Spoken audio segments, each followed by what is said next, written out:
Derek walked slowly through the forest. It was here that he felt the most at ease. There were no people here, no one to mock him. The animals and the trees didn't care what he looked like. They weren't malicious or cunning. They simply followed their natural instincts. Just a few days ago, Derek had noticed the tracks of outsiders. It seemed like someone from out of town, an intruder. Everybody in the local area ventured into the forest without permission. It wasn't about those who gathered berries and mushrooms. They didn't venture this far. This was someone else. Moreover, they were not alone. That was for sure. Derek couldn't yet understand what strangers would need in the forest. The tracks led to a remote cabin, which meant someone was purposefully heading there. It was hunting season. What could it be then? Derek had two possibilities in mind. The first was poachers, and the second was someone who wanted to admire the beauty of nature. You see, about a kilometer from the cabin, there was a large cliff. Nature had whimsically split the earth there, exposing every layer of soil, almost like a picture. But besides that, something like broad, large steps had formed to the side. At the bottom, a stream had found its way, which had now turned into a fast and rather dangerous river. 5 years ago, a very famous director had approached Derek, asking for a location for shooting. They needed a bubbling river and a beautiful landscape. When Derek took him there, the director was truly amazed. This is exactly what we need. Since then, the path had remained, equipment was transported along it. Of course, all this could only be done on dry days and with Derek's guidance, as anyone could get lost in this forest. The path had become a landmark for those who liked to go mushroom picking further in. Derek remembered the film crew very well, especially the actors. In those days, he enjoyed watching what was happening on the shore, even with some reverence. He never thought that acting was so tough. The main character, who was supposed to die in the turbulent waters at the end of the film, was Amanda, a young and very beautiful woman. It was her beauty that made her suffer in the film's plot. All the men were drawn to her. She trusted them, but then they would leave her, thinking that someone as beautiful as her could never be faithful. Derek, holding his breath, watched her and thought that there was no more beautiful than her in the world. And Amanda pestered him with questions every free moment. She was completely a city girl and didn't even know the names of some trees, let alone what bird had stolen her hairpin. He remembered how she had persuaded him to go fishing on the very last day of their stay here. Derek saw that one of the actors was showing an unusually strong interest in her, and the girl was willing to hide in her tent for days. He felt sorry for Amanda and tried to be there when that actor bothered her too much. The last 2 days of filming had gone without Amanda. All the scenes with her had already been shot. Derek was just preparing firewood for the campfire, even though he was sure that no animals would come out at night due to the presence of too many people. But the campfire made their stay here somehow more enjoyable. He stacked the last sticks into the campfire just as Amanda appeared nearby. "Derek, can I ask you something? Is fishing interesting?" He smirked. "It's interesting to some, not so much to others. What about you?" "Fishing is coming. It gives you time to think, especially when you need to make a decision. I've never been fishing in my life, but I guess you can't fish in this river, can you?" "Why not? Just about 2 kilometers upstream, the river takes a turn and the water widens. You can catch some pretty decent carp there." Amanda's eyes lit up. "Derek, I'm begging you. No, I'm pleading with you. Let's go fishing." He looked at her in surprise. "Do you really want this so badly?" "Yes. I'm leaving the day after tomorrow, and I probably won't get to a place like this again. Work, work, and more work. You can't imagine how much I want to learn to milk a cow, handle a scythe, and go fishing. Well, consider this my little adventure. Cows and scythes don't suit me, but fishing. Please don't refuse me." To be honest, he was taken aback. Going fishing with Amanda, someone he was quite fond of, Derek saw her wide-open eyes and realized he couldn't refuse. "All right, you've convinced me. Get ready. We'll set out in 2 hours. Bring warm clothes. It gets chilly by the river at night, and bring everything you have to fend off mosquitoes." Amanda squealed with delight and rushed to her tent. Derek quickly headed to his cabin to grab fishing rods and bait. If he walked at a brisk pace, he'd be back in 2 hours. As they were getting ready to leave, the same actor who had been bothering Amanda incessantly approached them. "Amanda, where are you going?" "I'm going fishing. I'll be back tomorrow," Amanda replied. "Are you out of your mind? You're going into the woods with a stranger? You don't know him at all." The actor was becoming increasingly agitated. Derek didn't intervene in the conversation. He waited calmly. "Charlie, what the hell do you want from me?" Amanda retorted. "You know damn well I promised your father to look out for you." "No, you imposed your watching out on me. Frankly, I find your guardianship too intrusive." "Amanda, calm down. You're just overexcited. You need to relax. We'll finish filming and I'll take you to the seaside." "I'm not going to the seaside with you." "You will, Amanda. And right now, I forbid you from going anywhere with this stranger." Derek smirked and then furrowed his brow. Charlie grabbed Amanda's hand and tried to pull her away, but she resisted, attempting to break free. "Let go. It hurts," she exclaimed, but Charlie twisted her arm. That's when Derek stepped in.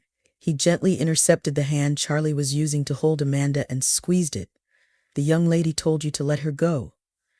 Charlie winced in pain. "Don't interfere. I'm going to marry Amanda. I don't like that she's going off with you to who knows where." Amanda managed to break free. "Well, I'm not planning to marry you." "Idiot." "Let's go, Derek." Amanda walked purposefully in the other direction. Derek didn't like the way Charlie was looking at her, but he didn't say anything else. He caught up with Amanda and turned her in a different direction. "That way," he said. Amanda smiled. They walked for about an hour. Derek could have covered the distance in 20 minutes, but Amanda kept getting distracted. First, she spotted an unfamiliar flower. Then she marveled at the sky. He didn't mind, after all, what was interesting in the city.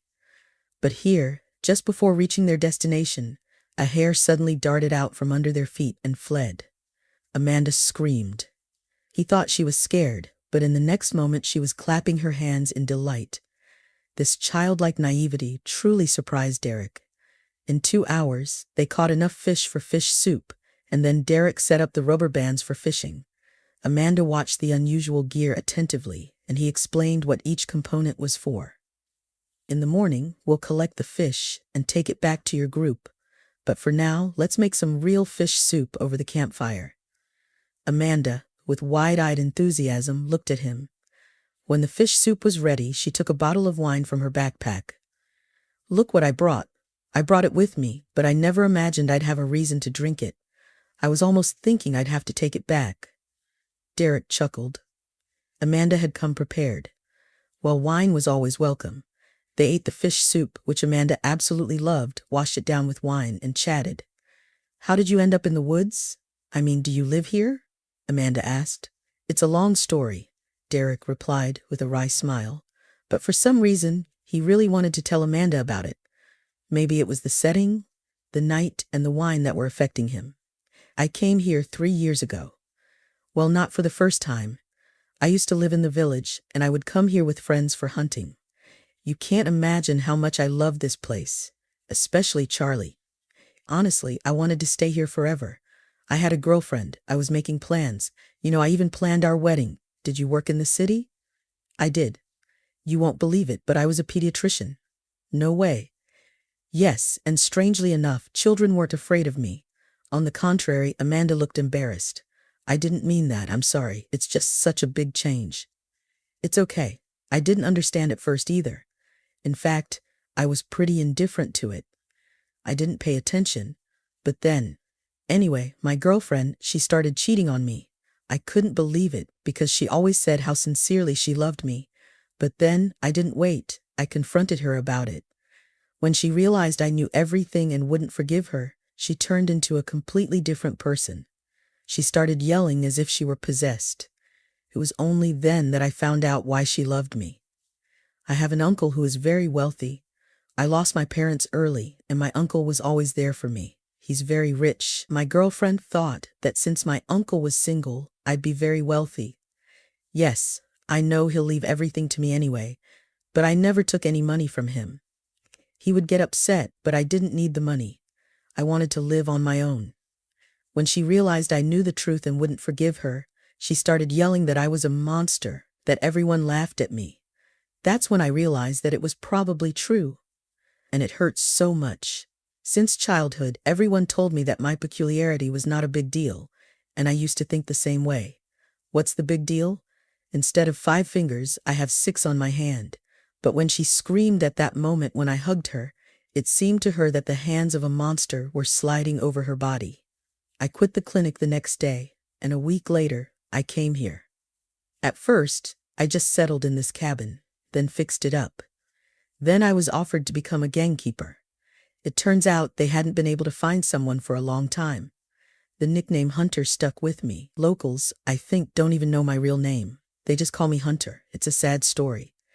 And what about your uncle? He's doing well. He visits me sometimes. And that girl? Do you still love her? No, definitely not. They were silent for a while, then Amanda spoke up. I have a sad story too. My dad, he's a very influential person, but how should I put it? He's very cruel. My mom, she was very kind, but at one point my dad stopped loving her. In short, he had her committed to a mental institution. Everyone thought my mom had really gone insane, but I know she was normal. She just cried a lot and was upset in recent times. Mom stayed in the hospital for only 3 months, and then she escaped and jumped off a bridge. My dad, for the umpteenth time, told everyone she was crazy. You see, he doesn't value me at all. For him, I'm just a regular stupid kid, and he wouldn't have let me come here if it weren't for Charlie. He'd been ingratiating himself with my dad for a long time. He keeps an eye on me, reports everything to my dad. And he actually wants to marry me. But I'm sure he doesn't want me. He wants my dad's money. Something tells me it'll be very difficult to get rid of Charlie, and I'm afraid of him. I feel like he's up to something. Although, maybe it's all just baseless fears. Tell me, why did your dad treat your mom like that? He could have just gotten a divorce. He couldn't. The thing is, the business my dad runs now used to belong to my mom's dad. When he died, my dad became the owner. But according to the paperwork, my mom was entitled to inherit it, and if they got divorced, the business would have gone to my mom. They gazed at the fire. Both of them felt much lighter because they could talk about things they had never discussed with anyone. Somewhere in the distance, a lynx screamed, and Amanda, startled, moved closer to Derek. He instinctively embraced her, and he couldn't let her go anymore. The night was magical. Both of them knew they would never see each other again. It was just the magic of the night. Derek bumped his forehead painfully against a stick and stopped. He was lost in thought. How could he be so careless? It wouldn't take long for him to stumble into a pit or something. Wait, where were the tracks? He started looking around. Strangely, Derek was sure that the tracks led right to that cabin where the movie had been filmed. But the car tracks had disappeared. He retraced his steps and suddenly understood. There had been a lot of snow in the spring. When it melted, it created streams that washed away real gullies on the road. A car simply couldn't pass here. He climbed a few branches on the nearest tree and saw the car. It looked like it had been hidden with branches. They obviously didn't want it to be seen. It didn't look like poachers. They acted boldly and swiftly. He climbed down from the tree and started examining the tracks. Derek frowned. Now he clearly saw some other tracks, and it seemed that a child was the third member of this group. It looked like some crazy family wanted an extreme adventure. Well, it served them right for venturing into the deep woods with a child. Derek increased his pace. He needed to check out this family, and if possible, send them back. Right now, the wild animals were still hungry and not very friendly.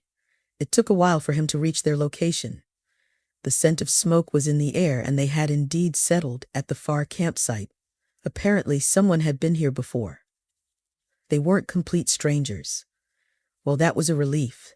He carefully peeked out from behind the bushes. The door to the cabin was wide open. A woman was sitting on the porch, and a girl about 5 years old was nearby, doing something with twigs. There was no sign of any men, but a fire was burning. Derek decided to wait. 15 minutes passed until the head of the family appeared. At this point, Derek had retreated further into the bushes to avoid being noticed. It was a good thing he hadn't brought his dog with him. The man looked familiar to Derek. It was Charlie, the same Charlie who had been showing an interest in Amanda. Derek's memories were certainly stirring up some emotions today. Derek shifted his gaze to the woman. She was sitting with her head down. It was immediately obvious that she was very thin and her skin looked almost translucent.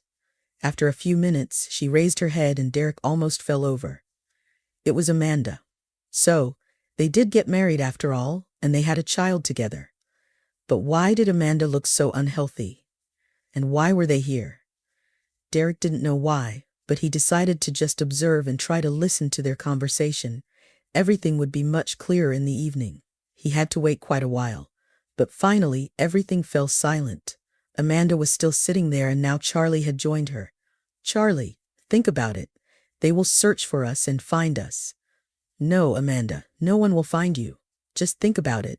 Everyone already knows you're crazy. Who knows what got into your head? Taking a child and running away like that. You won't leave us here. I will. I won't kill you if you behave quietly. Charlie, but Martha, she's innocent. Well, no one is guilty. It just happened your dad died at the right time, but he wrote the wrong will. You see, his conscience got the best of him. It was you. You did this to Dad. You're not as foolish as I thought. Charlie, you'd better kill us then. I can't bear to watch my daughter die of hunger or at the hands of wild animals. No, dear, that's the whole point. They will find you eventually, but only when it's all over. But you need to die on your own, without my help.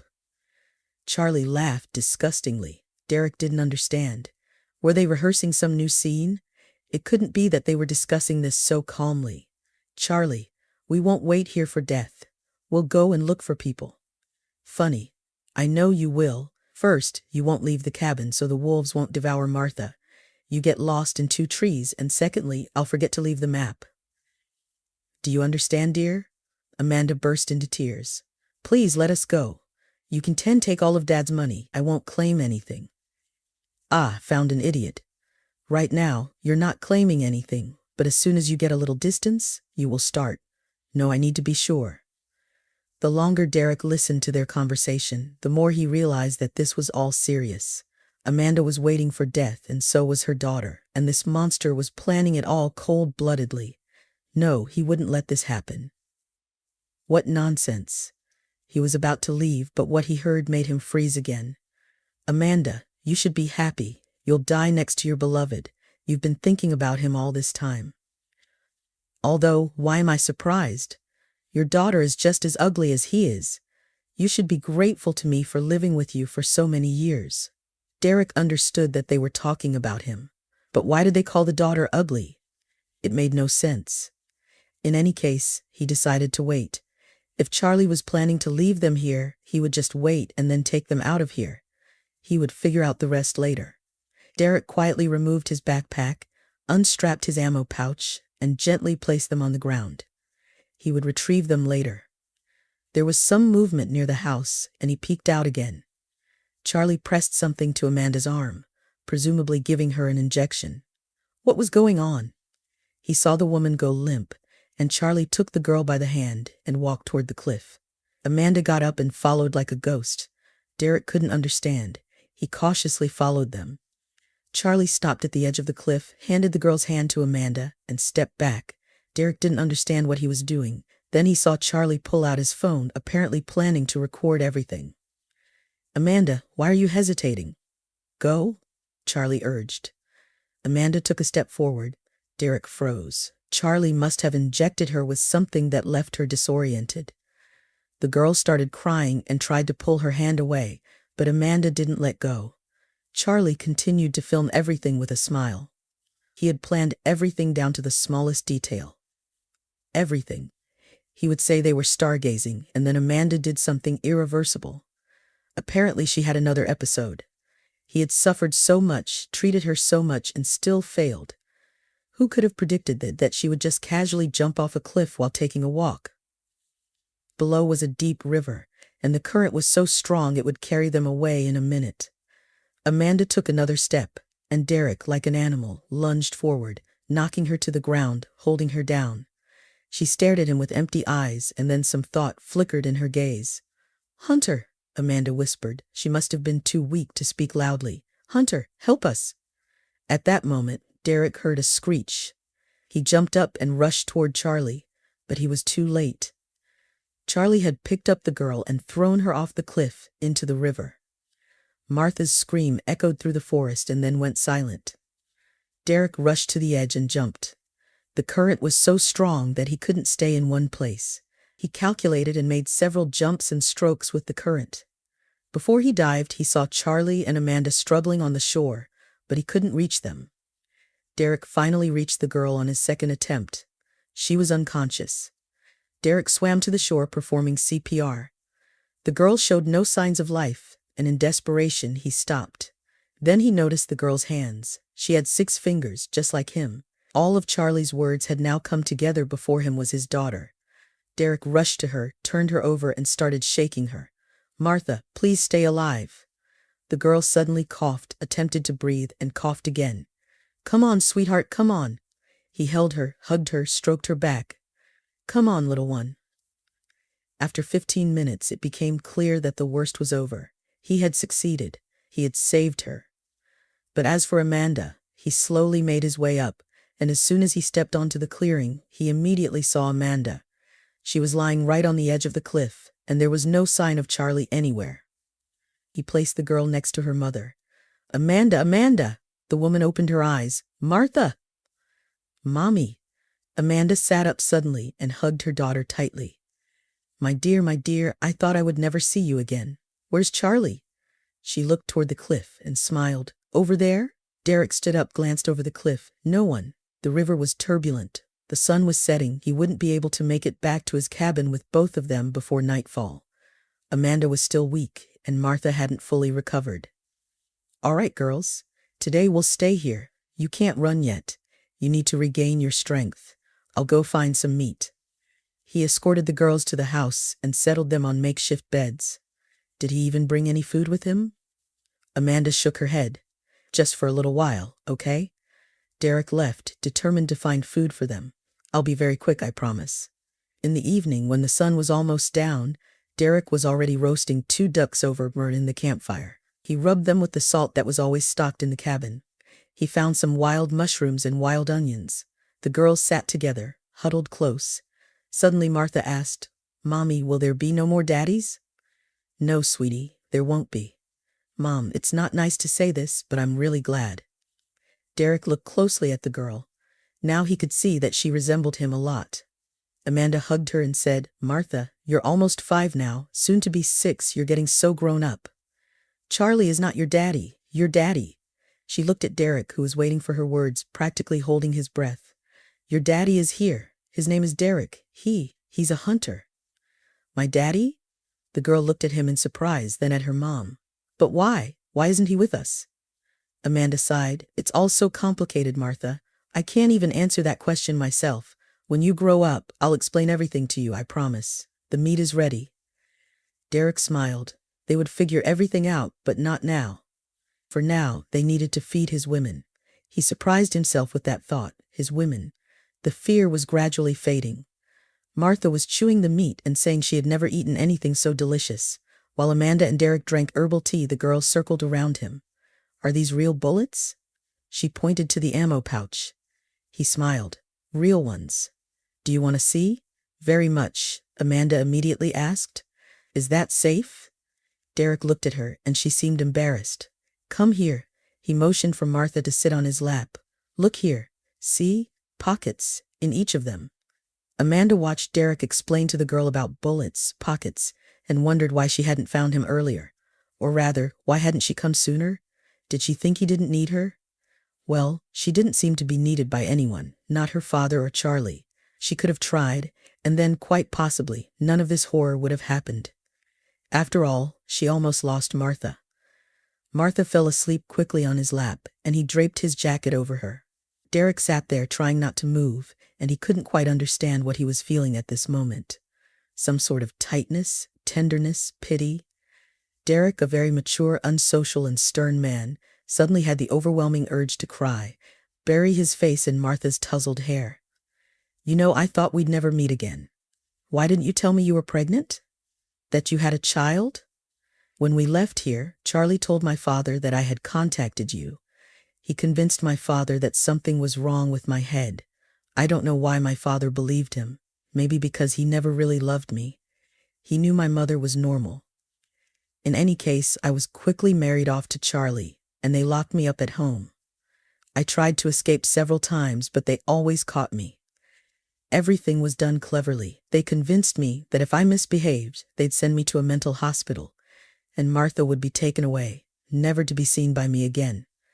Because of Martha having 6 fingers, she was also forbidden to leave the house. And then my father died, and Charlie decided he should inherit all of his estate. I was in his way because to prove my insanity, he would need to send me for an independent evaluation. He was afraid that everything would come to light there. He injected something into me. I understood everything, but I did everything he told me to. And that's the end of that story. Yeah, fun times. And I thought you were actors. Well, yes, we met in the theater. Charlie was a complete failure, and that role was his only one. The film with the soundtrack failed, even though much was expected of it. In any case, Charlie stopped getting any acting offers after that. It turns out he had paid the director for the role, borrowing money from my father. Amanda looked at Derek. What do we do now? After all, I killed him. Calm down. Everything will be fine, especially since I saw him stumble on his own. You? Amanda looked at him in disbelief, then smiled. Derek, you were sent to me by God, and this is the 2nd time. Go and rest. We have a long journey tomorrow. The road is tough, and you have no strength left. What, after such a dinner? I can run 100 kilometers. They walked for almost a day. The sun was setting when a huge dog bounded toward them, barking loudly. Martha screamed, and Derek immediately picked her up. In fact, she spent most of the journey perched on his shoulders. Don't be scared. This is Rex. The dog jumped around, barking and wagging its tail. Calm down, Rex. You're acting as if you were completely uncivilized. He's civilized, but you could have left a note about where you were going for a few days. At your age, you know. A tall man emerged from the bushes. He smiled, but as soon as he saw Derek wasn't alone, he became serious. Derek, where did you find these lovely ladies? Hello, Uncle. Oh, did I forget to say hello? Oh, the old age. Amanda couldn't help but smile. Uncle Sasha immediately extended his hand to her. Allow me to help you with the last few meters to the palace of this bear. Amanda rested her hand on his elbow. In reality, she was on her last legs. She was trying to hide it from Derek because he had carried Martha the entire way. The girl even managed to fall asleep. She was leaning on Uncle Derek now, but to be honest, she didn't care about appearances. The main thing was not to lose consciousness. They reached a large, dry clearing in just 15 minutes. Uncle immediately settled Amanda in a rocking chair on the terrace. The woman fell asleep right away. Uncle Sasha watched her closely. I don't understand. It feels like she's taken some prohibited substances. That's right, Uncle. Let's set the table first, and then I'll tell you everything. Martha was petting Rex. He's so beautiful, so good.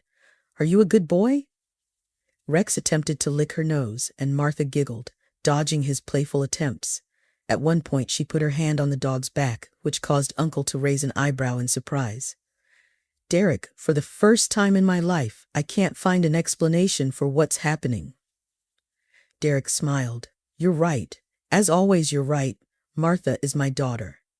Uncle quietly sat down. And you kept silent? You always knew you were like a son to me. You knew I had no one but you. Uncle, please stop. I only found out everything yesterday when I pulled her out of the water unconscious. That's when it all became clear to me. You can't imagine how scared I was that she wouldn't wake up. While they were setting the table on the terrace, Amanda woke up. I'm sorry. I must have dozed off without realizing it. Uncle Sasha approached her. He looked into her eyes, checked her pulse, and asked her to stick out her tongue. How long have you? He was searching for words to ask how long she had been using whatever had affected her like this. Derek understood before Amanda and answered for her. Uncle, she wasn't alone. In any case, sit down. We'll tell you everything now and figure it out ourselves. Maybe you can advise us on what to do next. 2 hours later, when the well-fed girls were already asleep, the two of them sat outside, sipping beer. Nephew, any detective would envy this. It's unbelievable. Why don't you advise me on what to do correctly? You know our police. They'll need a hefty bribe. I think even more than I can afford. Nonsense. There are honest policemen in the world. You know better than anyone. I've steered clear of these matters for a long time. Here's what you should do. Go to sleep. I'll make a call to someone I know and get some advice. I'll tell you everything in the morning.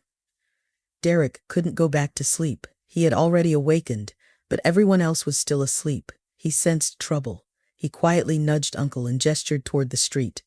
They went outside, and the noise of approaching vehicles grew louder. It was strange. Whenever people came for hunting, they always gave advance notice. This was an uninvited guest. Derek gently woke Uncle and indicated the approaching vehicles. They went outside and the noise grew louder. Soon a police car and a black SUV came into view. "Oh, who's coming here?" "Maybe it's yours," Uncle chuckled. "No, the department has slightly different vehicles. I'll give him a call just in case." As soon as the vehicle stopped, Charlie got out of the SUV. He was pretty battered, limping, his face scratched up, but alive. Derek spat on the ground. "I knew guys like you don't drown so easily." "There you go. Did you hear that?" Everyone heard it. "He regrets not finishing me off." 3 armed men and the local police officer had already exited the police car. The officer looked apologetically at Derek. "I don't understand what's happening. Nobody even bothered to listen to me. They just ordered me to escort him here." One of the policemen approached Derek. "You're under arrest. Attempted murder of Charlie Zappala and unlawfully detaining his wife and child at your place." Derek glanced at Charlie. "You know, I don't think things will go as planned for you." Uncle Sasha joined them. "Who's the senior officer here?" The police officer standing next to Derek responded. "I am. What's the matter?" "Take this phone then." The man listened for a long time, responded, and then returned the phone to Uncle. "We wait." Charlie became nervous. "What are we waiting for?"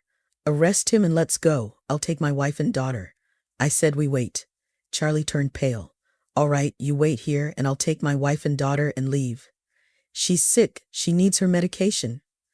He headed for the door of the house, but Derek stepped in front of him. "You won't even get close to them." Charlie recoiled. "You see, he's obstructing me." The police officer turned to him. "We're all waiting. Nobody is going anywhere." Soon, Amanda and Marta appeared in the doorway. When the little girl saw Charlie, she screamed and ran to Derek. He picked her up in his arms, and Amanda stood behind him. "Derek, what's going on?" "Well, Charlie decided to have me arrested for attempted murder and finally get rid of you." "Lies. She's sick. She needs treatment in a specialized clinic." "They're already waiting for us there." About an hour later, the noise of the approaching vehicles changed. They sounded heavier and larger. Within a couple of minutes, 2 black vans pulled into the large yard and people wearing masks jumped out. The police officers immediately placed their weapons in front of them. The senior officer approached Charlie. "You're under arrest for the murder of your father-in-law." Amanda screamed, but Derek squeezed her hand. Charlie was taken away in the van. The senior officer approached. "You've really stirred things up, Mr. Smith." He left quite a trail behind him. "I dug up a bit overnight, and I think there's a lot more to uncover. Anyway, we're off." "You owe us a sauna." 6 months passed. Derek was shoveling snow. "We got so much snow yesterday that I had to shovel all day." That my uncle called, said to fire up the sauna. Derek knew that 2 days ago there had been a trial. He knew that Amanda had regained all her rights and all the false medical reports had been lifted. His uncle said that the process had become quite a sensation. The whole town was in an uproar, and many heads had rolled. Well, that was good. Now Amanda could live in peace, raising their daughter. When she was leaving, he said to her, "Amanda, have the operation done for Marta. We don't want her to be teased all her life." "I went through it myself." "All right, I'll get it done. Do you want to come with us?" He remained silent for a while, then spoke. "No, Amanda, my world is here. Remember that. Know that you're always welcome here." They left. Before getting into the car, Marta rushed into his arms. "Daddy, are we not going to see you anymore?" "We'll definitely see each other, I promise." When the car disappeared, Derek wiped away his tears. He had never cried, not even as a child. He heard the sound of his uncle's car in the distance, opened the gate, and continued clearing the yard. The car pulled into the yard, and Derek turned to his uncle, who had just stepped out of the car. "Well, Uncle, you came just in time. There's snow everywhere, and most importantly, there's a spare shovel." His uncle chuckled. You can clear it yourself. He circled the car and opened the door. Suddenly Rex leaped out of the car, barking and wagging his tail. Derek felt a tightness in his chest, and the shovel suddenly felt so heavy. Rex separated from the car and rushed towards Derek, barking and laughing. Derek barely had time to spread his arms when Marta and Rex both pounced on him. Marta clung to his neck, squeezing as if she never wanted to let go. Finally, he opened his eyes and Amanda stood before him. Hi, we came to you. Won't you turn us away? Turn you away? What was she talking about? Derek lifted Amanda with his other arm and twirled around the yard with all of them. Then the whole group tumbled into the snow together. I'll never let you go again. Never? Rex barked loudly, confirming his words.